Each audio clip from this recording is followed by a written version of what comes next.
प्रणाम आप सभी को, ओम नमः शिवाय और स्वागत है आप सभी को मेरे YouTube चैनल पर।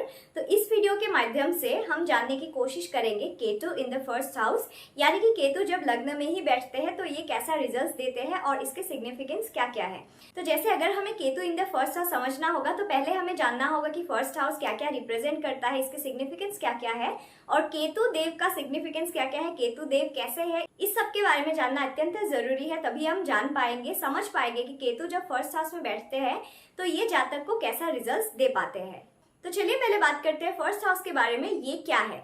तो जो फर्स्ट हाउस है ये आपके व्यक्तित्व को बताते हैं, आपके पास कितना नेम है, फेम है, आपको क्या करना पसंद है, आप कैसे दिखते हो, आपकी जो हाइट है वो छोटी है, ऊंची है, ये सब के बारे में ना हमें फर्स्ट हाउस से ही हमें पता लगता है।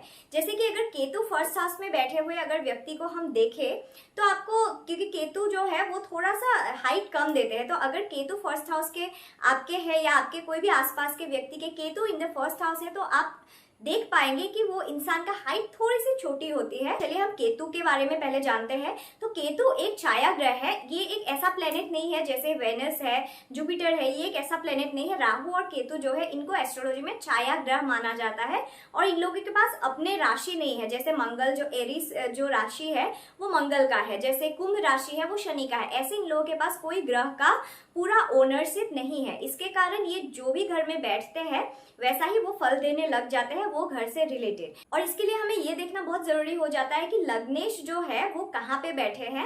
मतलब आपके अगर मकर लग्न है तो शनि कहाँ पे बैठा है, हमें ये देख के भी हम पता लगा सकते हैं कि यहाँ पे आपके Ketu in the first house कैसा रिजल्ट देंगे आपके केतु देवता आपके जीवन में।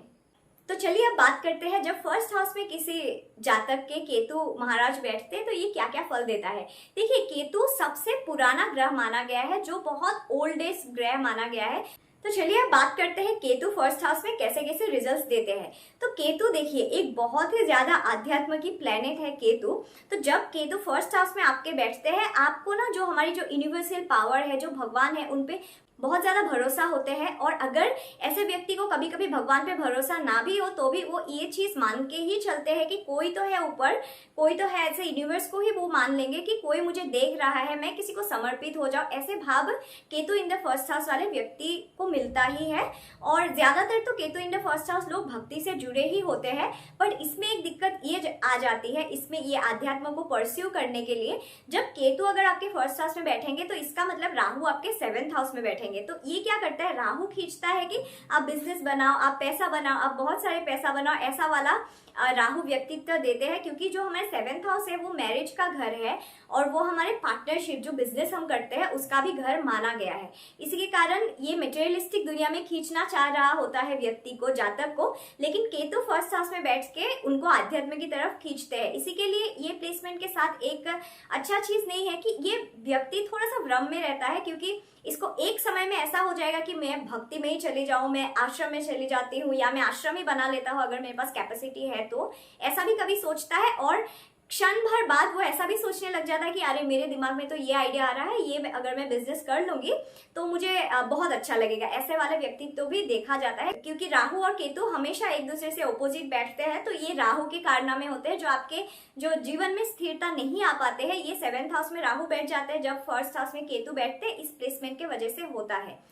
और इसका मैं एक बहुत अच्छा चीज आप लोगों को बताती हूँ, जो जिसके केतु फर्स्ट हाउस में बैठा होगा वो व्यक्ति इतना ज्यादा स्ट्रेंथ होता है उसके पास, वो इतना पावर होता है, वो कोई भी फील्ड में अगर वो हाथ डाल देता है और बहुत इंटेंस तरीके से अगर वो काम करता है तो उससे ज्यादा सक्सेसफुल व्यक्ति कोई इस दुनिया पे हो ही नहीं सकता है।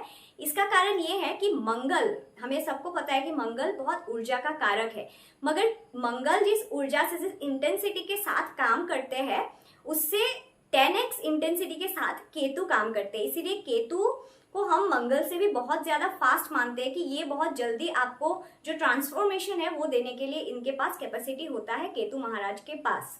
तो Ketu in the first house वाले व्यक्ति की अगर हम प्रोफेशन के बारे में बात करें तो ये लोग ऑकल साइंस जो है या एस्ट्रोलॉजी हो गया, ऐसे वाले जो घोर विद्या जो होता है, जो रहस्य होता है, ऐसे लोगों की बहुत ज्यादा इंटरेस्ट होती है ऐसे फील्ड में। तो ऐसे व्यक्ति दूसरा कुछ ना देख के भी, मतलब नक्षत्र आपको कुछ भी देखने की जरूरत नहीं होती है, क्योंकि जब केतु आपके फर्स्ट हाउस में होते हैं तो ये व्यक्ति को बहुत ज्यादा क्षमता प्रदान करते हैं कि आप जो भी फील्ड में हाथ रखोगे, आपको जो भी बनना है आप वो बनने की कैपेसिटी लेके रखते हो।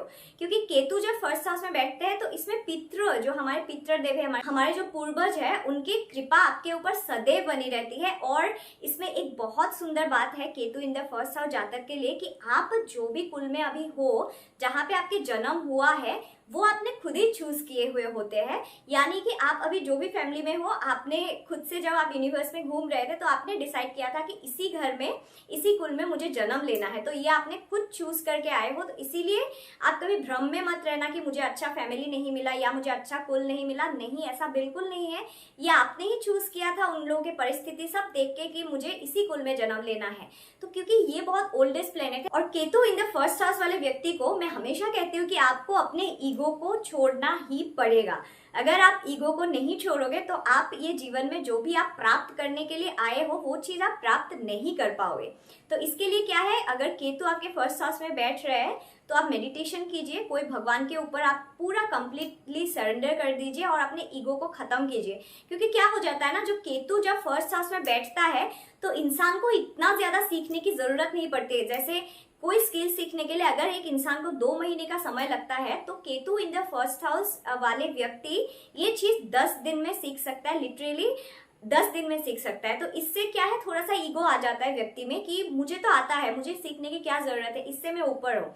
तो कृपया करके ये वाले ईगो को आप मत लाइए, क्योंकि ये आपके पूर्वज की, भगवान की कृपा है कि आप इतना जल्दी एक चीज को आप कैच कर सकते हो, समझ पाते हो। इसी के कारण जो आपकी जो ईगो है, इसको आप साइड हटा दो। और Ketu in the first house वाले व्यक्ति को हमेशा ये सोचना चाहिए कि कैसे मैं किसी की भला कर दूं। आप इसीलिए आए हो धरती में कि आप दूसरों की उद्धार कर पाओ। ऐसा क्यों? क्योंकि जब आप अध्यात्म से जुड़ोगे, Ketu in the first house वाले व्यक्ति हमेशा ही अध्यात्म से जुड़ेगा, और जब वो अध्यात्म से जुड़ेगा तब वो दूसरों का भी उद्धार करेगा अपने साथ। तो इसीलिए अगर आपके पास कुछ ज्ञान है, कुछ है आपके पास जो आप समाज को दे सकते हो, तो दिल खोल के उसको आप पास ऑन कीजिए। तभी आपको जो ये प्लेसमेंट है केतु फर्स्ट हाउस लग्न में केतु, इसका फल आपको बहुत ही अच्छे तरीके से मिलेगा। और जैसे कि केतु जो है ये थोड़ा सा आइसोलेशन भी प्रदान करता है व्यक्ति को। तो कभी कभी एक क्षण व्यक्ति को ऐसा लगेगा कि मुझे सबके साथ घुल मिल जाना है, लेकिन जब वो घुल मिल जाएगा उस समय उसको ऐसा लगेगा कि नहीं नहीं, मैं तो इस सोसाइटी से बिलोंग ही नहीं करती हूँ। इनफैक्ट उसको ऐसा भी लग सकता है कि ये सब क्या चल रहा है, ये सब के लिए मैं थोड़ी ना आया हूँ, मुझे तो भगवान प्राप्ति करना है, या मैं कौन सा ग्रह से आया हूँ। ऐसे बहुत सारे इल्यूजन भी क्रिएट हो जाता है, बहुत ज्यादा क्वेश्चन करने लग जाता है ऐसा व्यक्ति कि मेरे एग्जिस्टेंस के बारे में।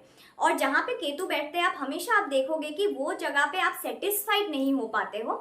अगर किसी की मान लो 7th हाउस में केतु बैठ गया तो वो रिलेशनशिप से हो गया, ऐसे चीजों से वो सेटिस्फाइड नहीं हो पाता है। ऐसे ही केतु अगर आपके फर्स्ट हाउस में बैठ रहा है तो आप अपने जीवन से इतना जल्दी सेटिस्फाई नहीं होगे। आपको एक सीखा, दूसरा सीखा, मतलब ऐसे ऐसे आपको मन करेगा। आप अभी अध्यात्म के बारे में एक चीज सीखा, योगा सीखा, फिर उसके बाद आपको मंत्र जाप भी सीखना है, सब कुछ सीखना है, एक साथ सब करने की ऐसे वाले जो नौबत आ जाते हैं, ऐसे इन लोगों के ब्रेन में होता है। बट एक चीज इसमें अच्छी हो जाती है कि आप जो भी सीखते हो वो बहुत ज्यादा मन लगा के सीखते हो। बट इसमें जो राहु जो 7th हाउस में बैठे हैं, यही चीज आपको फील्ड परिवर्तन करने के लिए मजबूर करते रहते हैं। इसीलिए मैं Ketu in the first house वाले व्यक्ति को हमेशा कहती हूँ कि अगर केतु आपके फर्स्ट हाउस में है तो आप अपने टैलेंट को पहले पहचानिए, और आपको इससे ज्यादा टैलेंट से ज्यादा आपको कौन से चीज में आपको मन लगता है। अगर आपको एस्ट्रोलॉजी में मन लगता है, अगर आपको फाइनेंस में मन लगता है, तो उसी चीज को आप परस्यू कीजिए। क्योंकि केतु माइंड से बहुत परे है, बुद्धि से परे है, वो आत्मा है। क्योंकि केतु के पास सर नहीं है।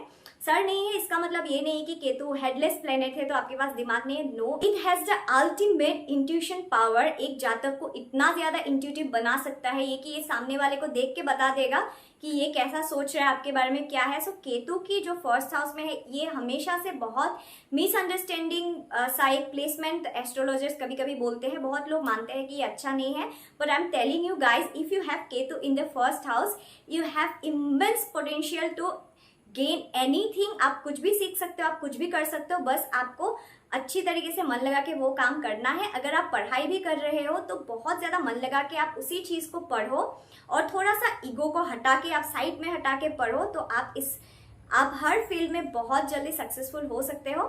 सो this is my analysis on Ketu in the first house. So अगर आप लोगों को वीडियो अच्छी लगी होगी then please do like, comment, share and subscribe to our YouTube channel for more videos. ओम नमः शिवाय।